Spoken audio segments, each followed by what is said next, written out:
तरीके से नहीं, जैसे आपने ये क्या कर रखा है। अरे बहन, हमारे इस मेकअप में कौन सी बुराई है?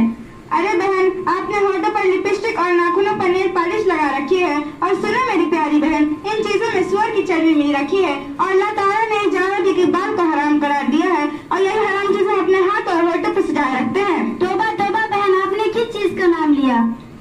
अरे बहन, इसके लगे रहने से ना ही नमाज होती है और ना हम कुरान को हाथ में ले सकते हैं। और ऐसी औरत जिस घर में रहेगी, फरिश्ते भी उस घर में दाखिल न होंगे। अरे बहन, आपने तो डरा ही दे, लेकिन हमारे मेकअप करने और सजने और संवरने का कोई तरीका होगा? हाँ बहन, क्यों नहीं। तो फिर क्या है वो तरीका? मुसलमान औरतें सुबह उठकर क्रीम, पाउडर, लिपस्टिक की जगह वजू के साफ पानी को अपने चेहरे पर लगाएं